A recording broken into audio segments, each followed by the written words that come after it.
Hey, what's up Other Rock Nation? Welcome back to my channel. At ayun, ituturo ko sa inyo ngayon kung paano at gaano ka-importante ang pag-upload ng tama sa YouTube. Kung hindi mo pa alam or kung nag-upload ka lang ng basta-basta, well, ituturo ko sa inyo kung paano yung talagang dapat nating gawin sa pag-upload ng video sa YouTube. Pero bago ang lahat, nagpapasalamat ako sa mga taong nagsusubaybay, sumusuporta at nakaka-appreciate ng work ng mga upload na videos ko, dahil doon ginaganahan din ako na gumawa ng mga video, makatulong sa ibang tao. Syempre, yun nga, ang goal natin to is kumita. Pero yun nga, masaya ako na nakakabasa ako ng mga good comments. Okay na yung mga bad comments, set aside na lang natin yon. Pero yun nga guys, maraming salamat sa inyo. At kung excited ka na or kung ready ka na matutunan kung paano yung tamang pag-upload, yung proper way ng pag-upload sa YouTube ng video, huwag mong i-skip to, dahil alam ko makakatulong to sa channel mo, paano mapalago or paano dumami yung views mo using your proper uploading sa YouTube. So kung bago ka pa lang, pwede mo na po akong i-subscribe at paki-hit na rin po ang notification bell para hindi ka mahuli at updated ka lagi sa aking mga video. Bago ka mag-upload ng video, pupunta ka muna sa Google Chrome or yung pinaka-favorite mong browser, and then pumunta ka sa YouTube Studio or YouTube studio.com or studio.youtube.com, kung ano yung nandun sa browser nyo. So Studio YouTube dapat yan, or YouTube Studio. So pag nandun ka na, punta ka sa channel mo at pindutin mo lang yung gumawa or upload a video. Makikita mo yan sa right side sa top. At ayan, pwede ka nang mag-upload ng video. At ngayon guys, yung updated niya ngayon is pwede ka nang mag-upload ng maraming video, which is makakatulong sa iyo. Pero sa akin, ang nire-recommend ko sa iyo is isa lang muna, para 'di ba, ma-ready mo siya, ma-set up mo siya ng tama at napag-iisipan mo siya kung paano mo siya mai-upload. So ayun, unang-una dito ay yung paglagay mo ng title. So pag nag-upload tayo ng video, automatic yan, yung in-upload nating video na yon, kung ano yung pangalan sa folder natin, ayun din ang magiging title sa YouTube na in-upload natin or YouTube videos. So kailangan natin palitan yan, which is mas maganda na papalitan natin yung title ng alam natin na mas okay, or kung ano yung video na gusto mong i-title sa video mo, which is pag nag-search ka, halimbawa nag-search tayo, yung most searchable na lang yung ilagay natin. Halimbawa, how to get more views in YouTube, ilalagay, mag-search tayo doon, then try natin yung ano ba yung mas malapit sa gusto nating title, or pwede mo rin gayahin yung title na search mo sa YouTube. Second one is description. Kailangan yung description mo is malinaw. Kung ano ba yung pwede mo siyang i-summarize sa title mo. Halimbawa, yung how to get more views, ang gawin natin dito is i-summarize mo lang yung anong magiging palabas mo, or kung anong laman ng video mo, or ano yung nais mo maiparating sa video mo, para may idea yung mga manonood kung ano ba yung papanoorin ko, maganda ba to, or kung parang sa Blockbuster may trailer ka na. Itong number 3 na to, ito yung hindi masyadong pinapansin ng iba, which is better na dapat mong malaman at pag-aralan mo lang din. Napakadali lang naman guys, kung matututo ka, pag-aralan mo lang siya ng siguro mga 1 day, half a day, o an hour, kayang-kaya mo gumawa ng thumbnail. Pangatlong tips natin yan, gumawa kayo ng thumbnail na sabihin nating catchy, or sa tingin nyo maganda, sa tingin nyo parang sa pagluluto, masasarapan yung titikim, di ba? So dapat gumawa tayo ng thumbnail na ayon din sa ating video, di ba? So simple lang, pwedeng ikaw bahala ka kung anong style mo.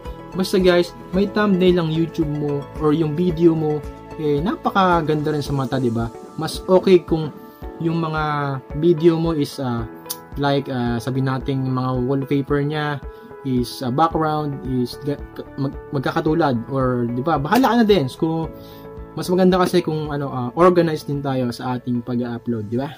The next one is the playlist. So, dapat gumawa ka rin ng playlist mo.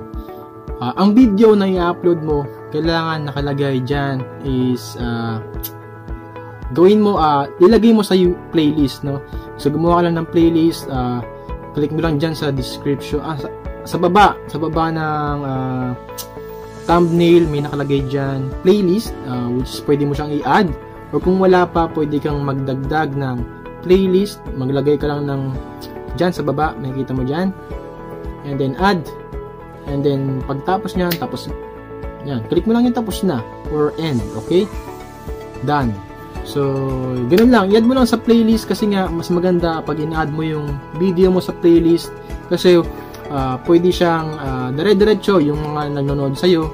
Siyempre, ano yung next na video mo, ano ba yung baka pwedeng episodes yan. So, dire-diretso lang yung nanonood sa'yo. Or mga vlogs, marami. So, ikaw, gumawa ka ng playlist mo. And then importante yan yung choose your audience. So, dapat mas maganda kung hindi angkop sa bata kasi most of the time nagtalagay tayo ng pwede sa bata. Syempre, ano yan, stricto si YouTube dyan. So, I recommend na hindi angkop sa bata or hindi para sa bata ito. So, yun. Ito guys, ito napaka-importante nito kasi nga ito yung tagging na tinatawag natin. Napaka-importante guys kasi nga halimbawa sa title mo is how to get more views, pwede mo siyang ilagay how to get more views on YouTube, how to get more views in YouTube. Ito guys kasi maraming hindi naglalagay ng tags. Usually kailangan dapat natin lagyan ng tags kasi nga ito din yung sinasuggest ni YouTube kung bakit dumadami rin yung views ko.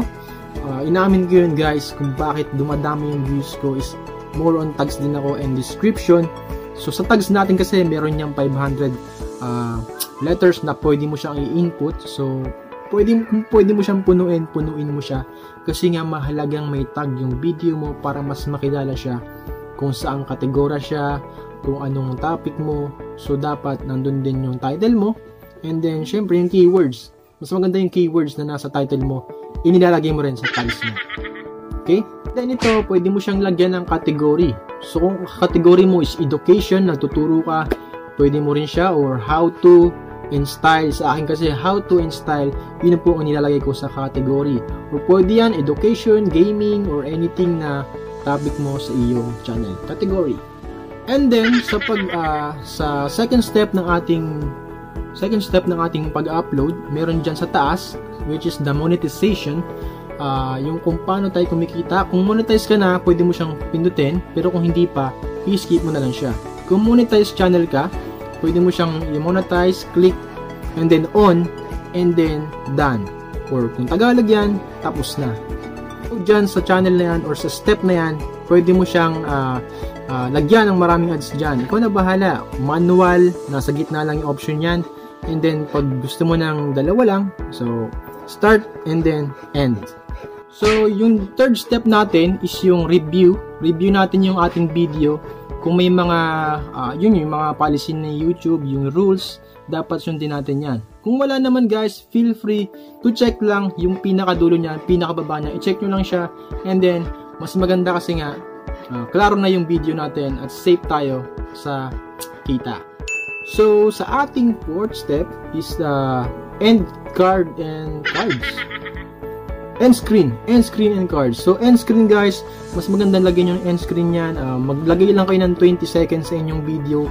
At the end of the video guys, lagi yung lagyan ng 20 seconds. Kasi doon natin ilalagay, bubulol ako.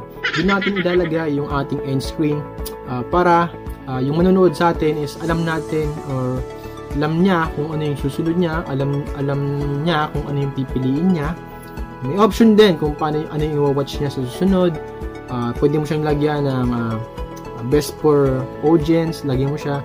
Nasa setup lang yan guys, end screen, lagyan niyo siya at kayo na yung bahala dyan mag-setup kung ano yung best for viewers.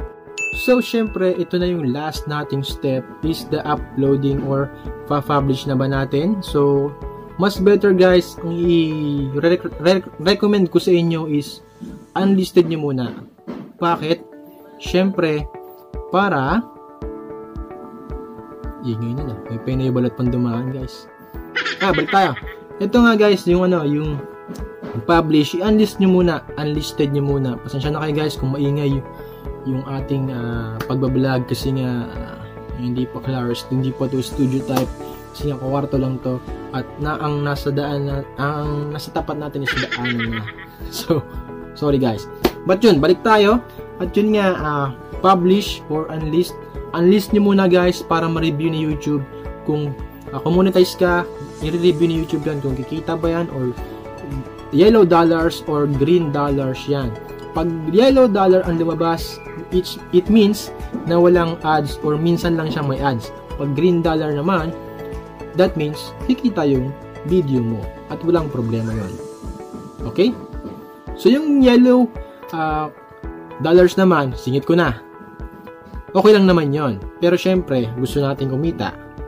Pwede natin i-re-upload na lang yung gawin natin para i-review natin kung ano yung mali natin, ano yung dapat hindi ko ilagay dun sa video description, tags ba, title ba, or thumbnail. So, dapat i-check natin lagi yung ating ipapublish na video bago natin i-public yun. Okay? So, yun guys, sana natuto kayo at sana na-inform ko kayo kung ano yung dapat at napaka-importanting details para sa tamang pag-upload sa video or sa YouTube. Pag-upload ng video sa YouTube. Sana nakatulong ako. At guys, isang pasasalamat ulit sa inyo sa pag-appreciate ng mga video ko, sa mga sumusuporta sa akin. Maraming salamat. If you want to get more tutorials, meron tayo dyan. Para sa inyo lang yan guys. At libreng-libre yan.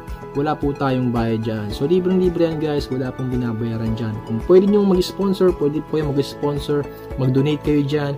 Andito lang po sa description natin sa baba yung mga tools ko, yung mga ginagamit ko, or kung paano ako makakatulong sa inyo. Just comment down below para masagot ko siya pag may time ako. At sure dyan guys, sasagot ako basta may time ako. At syempre, yung mga katanungan nyo, sasagot talaga lahat yan. Syempre, yung dapat, alam ko. I have a dream, that's all I need. I'll make it happen with some work and belief. Know what I want, so I'll take it on. I've made mistakes, but mistakes make you strong. Let's break it down for a minute. I want the crown.